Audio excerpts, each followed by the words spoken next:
Hello and welcome viewers and students. Today we are going to analyze paper 024859 of our series। हमारे प्रश्न पत्रों की श्रृंखला में आज हम विश्लेषण करने जा रहे हैं पेपर 59 का 59 का। पेपर 59 आपकी स्क्रीन्स पर। पहला सवाल, सवाल संख्या 76। हमारा निर्देश है select the incorrectly spelled word. उस शब्द को चुनिए जिसकी स्पेलिंग गलत हो। आंसर होगा डी। फिलॉलजी की स्पेलिंग में यहाँ ई के स्थान पर ओ होना चाहिए। फिलॉलजी का अर्थ है भाषा शास्त्र। किसी भाषा के स्ट्रक्चर और हिस्टोरिकल डेवलपमेंट, भाषा की बनावट और ऐतिहासिक विकास को कहते हैं भाषा शास्त्र या फिलॉलजी। अन्य ऑप्शन अवश्य देखें। फिलॉसफी का अर्थ है दर्शन शास्त्र या दर्शन। फिलेटली का अर्थ है डाक टिकट्स इकट्ठा करने की अभिरुचि। अगर आप डाक टिकट्स इकट्ठा करने की रुचि रखते हैं तो आप एक फिलेटलिस्ट हैं और आपकी यह हॉबी है फिलेटली। फिलेंथ्रपी का अर्थ है परोपकार, मानव मात्र के कल्याण की इच्छा। फिलेंथ्रपी परोपकार है। हमारा आंसर अलबत्ता डी ही रहेगा। आगे बढ़ते हैं। सवाल संख्या 77। निर्देश है select the most appropriate synonym for the bracketed word in the following sentence to fill in the blank. हमें एक कोष्ठक में शब्द प्राप्त है, इसके सिनोनिम से हमें ब्लैंक को भरना है। I dash itemize the jobs that will have to be done. शब्द आइटमाइज का अर्थ है अलग अलग करके उल्लेख करना या गिनवाना। हमारा आंसर होगा इन्यूमरेट, जिसका भी यही अर्थ है। अगर आप इन्यूमरेट करते हैं तो चीज़ों को अलग अलग करके उल्लेखित करते हैं, बताते हैं, गिनवाते हैं। I enumerate the jobs, jobs का अर्थ है कार्य, that will have to be done, जिनको किया जाना होगा। अन्य ऑप्शन अवश्य देखें। इम्पार्ट का अर्थ है देना या प्रदान करना। अगर आप इम्पार्ट नॉलेज करते हैं या इन्फॉर्मेशन करते हैं तो आप ज्ञान या सूचना प्रदान करते हैं। असेस का अर्थ है मूल्यांकन करना, एवेल्युएट करना। और कंसील का अर्थ है छिपाना। आगे बढ़ते हैं। अगला सवाल, सवाल संख्या 78 आपकी स्क्रीन्स पर। निर्देश है select the grammatically correct version of the following sentence. नीचे एक वाक्य दिया है, इसके सही ग्रामेटिकल रूप को आपको पहचानना है, वही आपका उत्तर होगा। This phone is inferior of that one. Inferior of नहीं होगा, इंफीरियर, सुपीरियर, सीनियर, जूनियर, इन शब्दों के साथ हम ऑफ या देन नहीं, टू लगाते हैं। This phone is inferior of नहीं, this phone is inferior to that one. हमारा उत्तर होगा पहला। कुछ लोग सोच सकते हैं कि इज मोर इंफीरियर टू क्यों नहीं होगा, उत्तर सी क्यों नहीं होगा। इंफीरियर, सुपीरियर, सीनियर, जूनियर, ये ऐसे एडजेक्टिव्स हैं जो अपने आप में तुलना का फोर्स या बल रखते हैं। जब मैं कहता हूँ ए बी से इंफीरियर है, उसकी तुलना में निम्न है, घटिया है, तुलना तो अपने आप ही हो रही है, मोर नहीं होगा। यद्यपि आप अगर एम्फसाइज करना चाहते हैं, जोर देना चाहते हैं, तो मच या फार इंफीरियर या फार सुपीरियर जैसी भी आवश्यकता हो लगा सकते हैं। उपलब्ध विकल्पों में हमारा उत्तर ए ही रहेगा। This phone is inferior means निम्नतर या घटिया टू दैट वन। आगे बढ़ते हुए अगला सवाल, सवाल संख्या 79 आपकी स्क्रीन्स पर। वन वर्ड सब्स्टिट्यूशन का प्रश्न है। Having a consistency that does not yield easily to pressure. Yield का अर्थ है झुकना, एक ऐसी कंसिस्टेंसी होना कि आप जिसमें दबाव के आगे आसानी से नहीं झुकते हो। वन वर्ड सब्स्टिट्यूशन होगा फर्म। फर्म का अर्थ है मजबूत, अडिग। आप अगर मजबूत हैं, अपनी बात पे अड़े हुए हैं, आप आसानी से नहीं यील्ड करते, नहीं झुकते दबाव के आगे। फर्म उत्तर होगा। सब्सटेंशियल का अर्थ है अच्छा खासा, जैसे अच्छा खासा बदलाव हुआ तो सब्सटेंशियल चेंज। क्लोज आप जानते हैं। फ्रेजाइल का अर्थ है भंगुर या आसानी से टूटने वाला। अगर कोई चीज़ फ्रेजाइल है तो आसानी से टूट जाएगी, कोमल है, भंगुर है। इसके लिए एक सिनोनिम नोट किया जा सकता है, ब्रिटल। हमारा आंसर अलबत्ता सी ही रहेगा। आगे बढ़ते हुए सवाल, सवाल संख्या 80 आपकी स्क्रीन्स पर। अब हमें मिला है एक मुहावरा, एक इडियम, जिसका हमें अर्थ बताना है। पिकअप द टैब का अर्थ है बिल चुकाना, भुगतान करना। अगर आप किसी रेस्टोरेंट में जाएं मित्रों के साथ और बिल आप चुका रहे हैं तो you are picking up the tab. Pick up the tab का अर्थ होगा टू पे द बिल फॉर समथिंग। अन्य कोई ऑप्शन सही होने के निकट नहीं पहुंचता। किसी भारी या हल्की चीज़ को उठाना नहीं है, न ए न बी, उत्तर सी ही रहेगा। आगे बढ़ते हुए अगला सवाल, सवाल संख्या 81 आपकी स्क्रीन्स पर। हमें विलोम शब्द या एंटोनिम बताना है प्रश्न शब्द एक्सट्रैक्ट का। एक्सट्रैक्ट का अर्थ है किसी चीज़ को किसी में से निकालना, किसी में से निकालना। और आंसर होगा इंसर्ट। इंसर्ट है किसी चीज़ को दूसरी में प्रवेश करवाना, अंदर डालना। अन्य ऑप्शन अवश्य देखें। पुल आप जानते हैं, खींचना। फ्राई आप जानते हैं, और कट भी आप जानते हैं। हमारा उत्तर होगा बी इंसर्ट। आगे बढ़ते हुए अगला सवाल, सवाल संख्या 82। शब्द, प्रश्न शब्द का हमें सिनोनिम या पर्यायवाची बताना है। प्रश्न शब्द है प्लकेट। प्लकेट का अर्थ है किसी को तुष्ट करना, राजी करना, किसी को शांत करना। कोई गुस्से में है तो उसकी बात मानकर उसे कुछ देकर उसे तुष्ट या राजी करना हमें सिनोनिम बताना है और आंसर होगा मॉलिफाई। शब्द मॉलिफाई अथवा पैसिफाई का अर्थ है शांत या तुष्ट करना अथवा अपीज करना।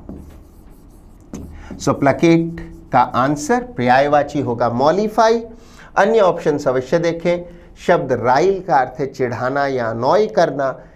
अर्क, इस शब्द का उच्चारण नोट करें, ये इर्क नहीं अर्क उच्चारित होता है, इसका प्रोनाउंसिएशन अर्क है। अर्क का अर्थ है अनॉय, चिढ़ाना, इरिटेट करना। शब्द इंसेंस का अर्थ भी किसी को गुस्सा दिलाना या चिढ़ाना ही है, तो नाराज करना, गुस्सा दिलाना।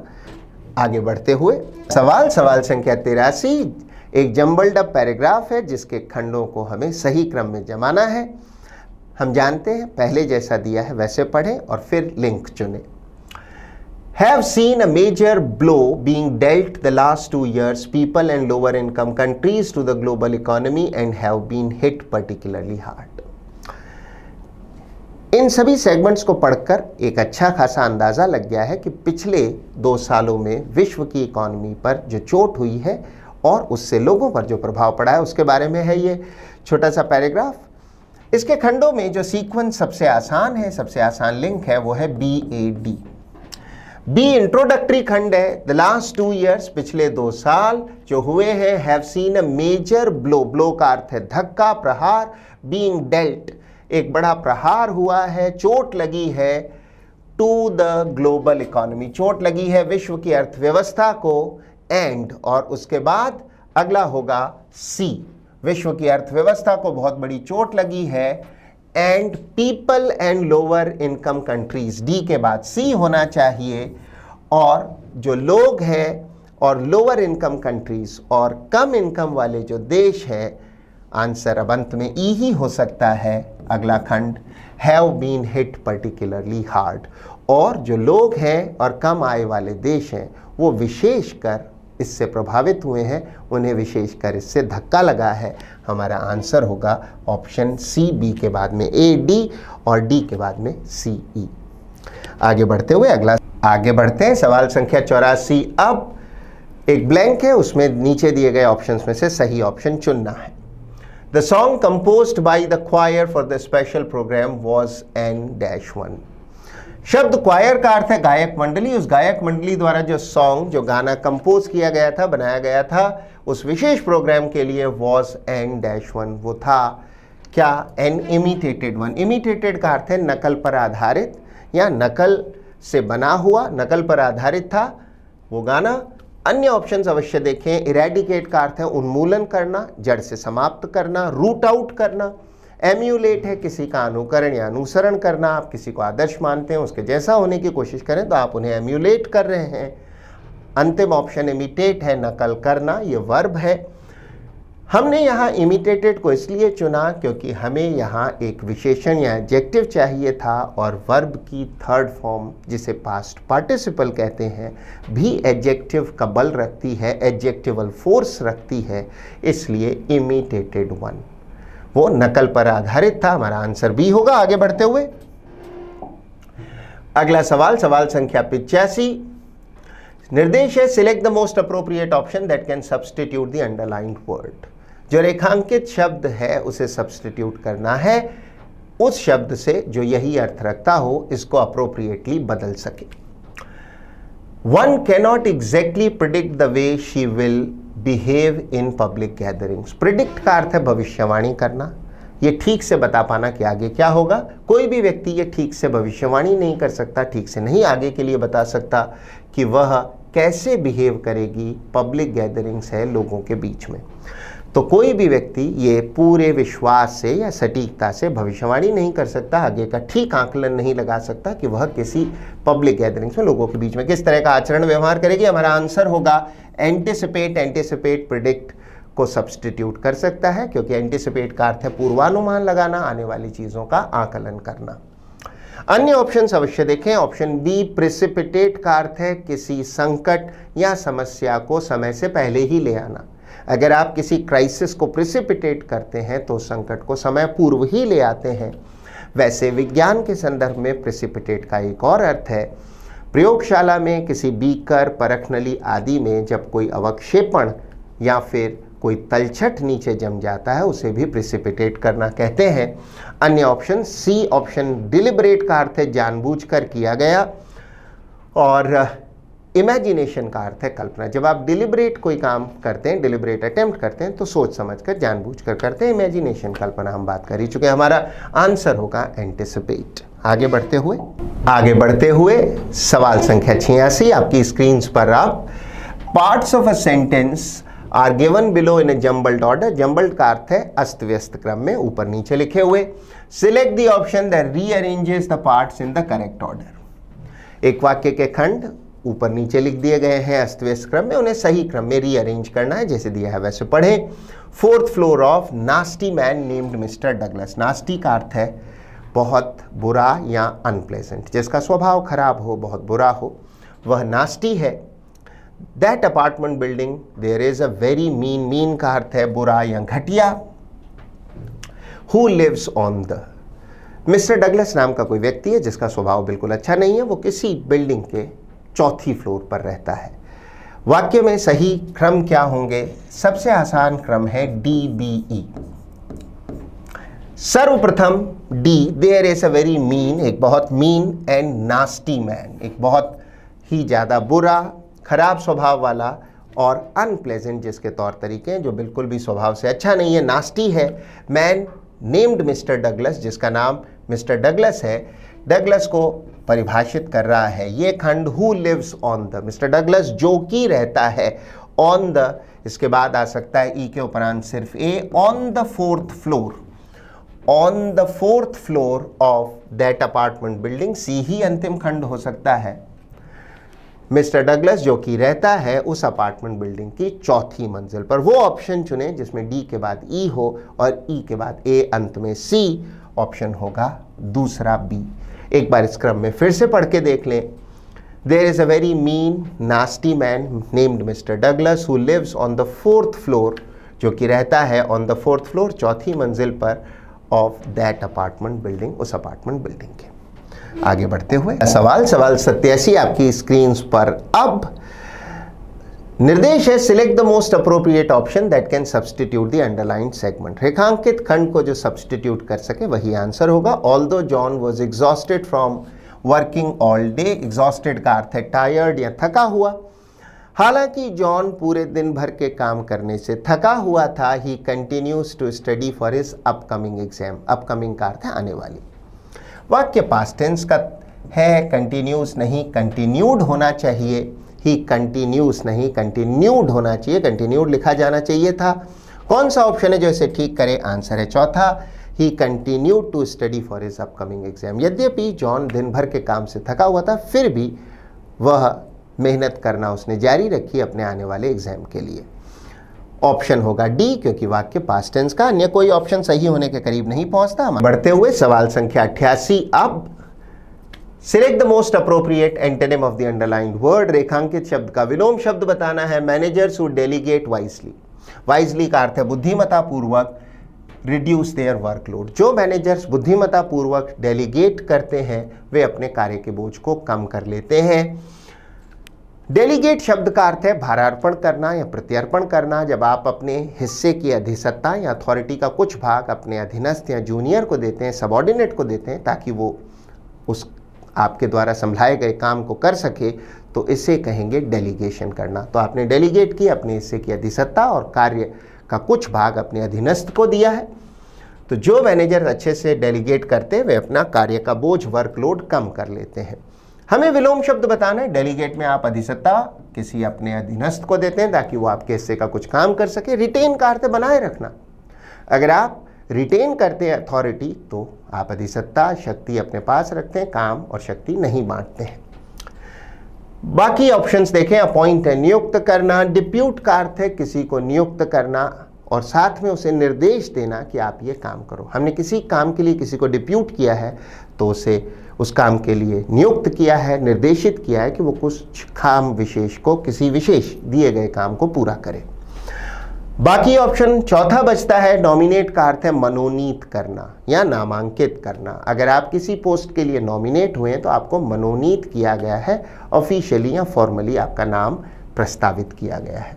उत्तर रिटेन बी ही रहेगा। अगला सवाल, सवाल संख्या 89। नीचे दिए गए वाक्य को हमें पैसिव वॉइस में बदलना है। Does she still love you, प्रश्नवाचक वाक्य है। सबसे पहले टेंस पहचानिए, सिंपल प्रेजेंट टेंस है।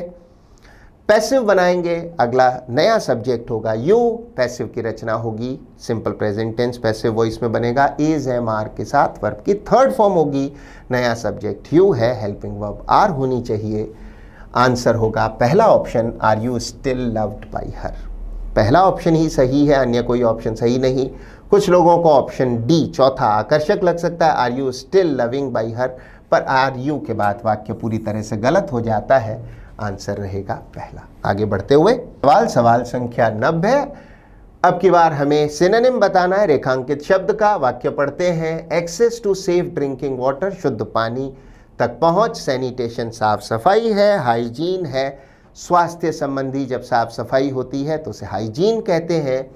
इज अ ह्यूमन राइट, ये मानवाधिकार है। Fundamental to everyone's health, fundamental है मौलिक, basic. Everyone's health, dignity and prosperity. शब्द डिग्निटी का अर्थ बताना है, यद्यपि प्रॉस्पेरिटी भी एक महत्वपूर्ण शब्द है, अर्थ होता है समृद्धि। वापस से प्रश्न शब्द पर आए। डिग्निटी का अर्थ है किसी व्यक्ति का सम्मान, उसकी मर्यादा। आंसर होगा ऑनर, स्टीम या रिस्पेक्ट। हमारा उत्तर होगा चौथा। अन्य ऑप्शन अवश्य देखें। लोलीनेस है किसी चीज का निचलापन, ओछापन, किसी चीज का निम्न दर्जे का होना। इमोरल, अनैतिक है। शब्द कैमराडरी एक महत्वपूर्ण शब्द है जिसका अर्थ है मित्रवत भावना या दोस्ती का माहौल। जो फ्रेंडशिप की भावना, दोस्ती का माहौल है, दोस्ती की स्थिति है, वो कैमराडरी है। दोस्तों में आपसी प्रेम कैमराडरी है। हमारा आंसर यद्यपि ऑनर होगा। आगे बढ़ते हैं। अगला सवाल संख्या 91 में आपकी स्क्रीन पर। अब नीचे दिए गए वाक्य में कोई ग्रामेटिकल एरर हो सकती है, जिस खंड में एरर होगी वही आपका जवाब होगा। Sky appears blue as it absorbs all the other colours and reflects only blue. आसमान नीला नजर आता है क्योंकि ये बाकी अन्य सभी रंगों को अवशोषित करके सिर्फ नीले रंग को रिफ्लेक्ट करता है। करेक्शन होना चाहिए सेगमेंट ए में। आप जानते हैं स्काई, अर्थ, सन, मून, स्टार्स, इन शब्दों के पहले डेफिनेट आर्टिकल द होना चाहिए, जो यहाँ नहीं लिखा गया। The sky appears blue as it absorbs all the other colours. Answer होगा पहला। आगे बढ़ते हुए अगला सवाल संख्या 92 में आपकी स्क्रीन पर। अब हमारा निर्देश है select the most appropriate option that can substitute the underlined segment. रेखांकित जो खंड है उसको सब्सटीट्यूट कर सके वही आपका जवाब होगा। It's about time you should apologise to your wife. It is high time या इट इज अबाउट टाइम, अथवा सिर्फ इट इज टाइम हो तो उसके बाद हम पास्ट टेंस लिखते हैं। इसे सब्जंक्टिव मूड कहा जाता है। It is high time is followed by simple past tense. यहां हाई और अबाउट छोड़े भी जा सकते हैं। इट इज टाइम भी कहें तो भी हो, यही वाक्य का अर्थ होगा। इसके बाद सिंपल पास्ट टेंस होगा। इसे काल्पनिक भूतकाल कहें या सब्जंक्टिव मूड की रचना कहें। It is about time you apologise या यू शुड अपोलोजाइज नहीं होगा, you apologised to your wife. यही वक्त है आप अपनी पत्नी से क्षमा मांगे कि यूं ही देर हो गई है, और देर ना करें, आपको अपनी पत्नी से क्षमा मांग लेनी चाहिए। आंसर हुआ सी। आगे बढ़ते हुए अगला सवाल संख्या 93 में आपकी स्क्रीन पर। अब रेखांकित खंड को हमें सब्स्टिट्यूट करना है सही करेक्शन के बाद। My parents had not call me yesterday. My parents had not call नहीं, बात भूतकाल की है, भूतकाल की कोई घटना है। अगर भूतकाल में कोई एक घटना हुई तो फिर सामान्यतः टेंस होता है simple past. My parents did not call मी उपलब्ध ऑप्शंस में सही आंसर होगा सी। यदि हैड नॉट कॉल्ड होता तो भी हम इसी ऑप्शन को चुनते जिसको हमने चुना है, क्योंकि ये भूतकाल में एक घटना है, कोई दो घटनाओं का क्रम नहीं। So best Uttar did not call होगा। हैड नॉट कॉल्ड होने पर भी ऑप्शन हम उसे आंसर नहीं मानते। मेरे माता पिता ने कल मुझे फ़ोन नहीं किया, सिंपल पास्ट में लिखना चाहिए, आंसर सी। आगे अगला सवाल सवाल संख्या 94, select the most appropriate idiom for the underlined segment. रेखांकित खंड के लिए सही इडियम पता लगानी है। We should protect ourselves from jealous people. Jealous है ईर्ष्या करने वाले, हमें ईर्ष्या करने वाले लोगों से खुद को बचाना चाहिए। आंसर होगा ग्रीन आइड। अन्य ऑप्शंस देखें। Any, Tom, Dick and Harry का अर्थ है कोई भी ऐरा गैरा। वन ट्रिक पोनी का अर्थ है कोई व्यक्ति जो सिर्फ एक ही हुनर जानता है, एक ही चालाकी जानता है। हाई स्पिरिटेड का अर्थ है बहुत उत्साही। आगे बढ़ते हैं। सवाल संख्या 95 आपकी स्क्रीन पर। अब हमें एक डायरेक्ट स्पीच का वाक्य मिला है, इसे इनडायरेक्ट स्पीच में बदलना है। The girl said to her partner quote, you will have to dance better than this tomorrow. कल तुम्हें इससे बेहतर नाचना होगा। सबसे पहले रिपोर्टिंग वर्ब को देखें। सेड रिपोर्टिंग वर्ब है, ये पास्ट टेंस में है। ऐसा होने पर डायरेक्ट स्पीच को इनडायरेक्ट में बदलते वक्त वाक्य का टेंस बदलना होगा। Said to her partner, said के बाद ऑब्जेक्ट है तो सेड सामान्यतः टोल्ड में बदला जाना चाहिए। The girl told her partner, will बदलेगा वुड में, दिस बदलेगा दैट में, और टुमारो द नेक्स्ट डे में। ये सारी बातें ऑप्शन सी में हो रही हैं। The girl told her partner that he would have to dance better than that the next day उत्तर हुआ। तीसरा, कुछ लोग सोचेंगे चौथा क्यों नहीं, the girl told her partner that he will have नहीं होगा, होना चाहिए वुड हैव। उत्तर सी ही रहेगा। आगे बढ़ते हुए हमारे पास एक क्लोज टेस्ट है। फिल इन द ब्लैंक्स का एक समुच्चय, 5 फिल इन द ब्लैंक्स के सवाल एक साथ लिखे हुए हैं। करने की विधि से आप भली भांति वाकिफ हैं। जैसे दिया है वैसे पढ़ें, समय कम है तो आधा पैसेज पढ़ें, उसके बाद हल करें और हमेशा याद रखें ब्लैंक के आगे तक पढ़ें। आई नो दीज ऑथर्स, मैं इन लेखकों को जानता हूं। To dash outstanding individuals, outstanding का अर्थ है असाधारण, असाधारण, वंडरफुल, बहुत अच्छे। रिमार्केबल का अर्थ है उल्लेखनीय। टीचर्स एंड कंसल्टेंट्स है परामर्शदाता। And have dash them work their magic in training seminar, seminar सब जानते हैं, गोष्ठियां। But I didn't know if they dash take this complex topic and fit it into a book. इतना पढ़ने के बाद हमें अनुमान हो गया कुछ बहुत असाधारण प्रतिभाशाली शिक्षकों और लेखकों के बारे में बात है। I know these authors to be, मैं जानता हूं इन लेखकों को किस रूप में, आउटस्टैंडिंग इंडिविजुअल्स, वो असाधारण व्यक्ति रहे हैं। रिमार्केबल, उल्लेखनीय। टीचर्स एंड कंसल्टेंट्स, परामर्शदाता। आगे बढ़ने से पहले अन्य ऑप्शंस देख लें। टू इज या टू हैड नहीं हो सकता, टू बी ही होना चाहिए। And have dash them work and have seen them, और देख चुका हूं, seen them work their magic in training seminars, और देख चुका हूं वो कैसे अपना जादू चलाते हैं। जादू बुनने का अर्थ है जादू करना, जादू चलाना, बहुत प्रभावशाली रूप से काम करना ट्रेनिंग सेमिनार्स में। अन्य ऑप्शंस देखें, हमें परफेक्ट टेंस मिला है, हैव के साथ थर्ड फॉर्म होनी चाहिए, सॉ, सी, सीइंग नहीं हो सकता। आगे बढ़ते हैं। In training seminars, but I didn't know, किंतु मुझे पता नहीं था।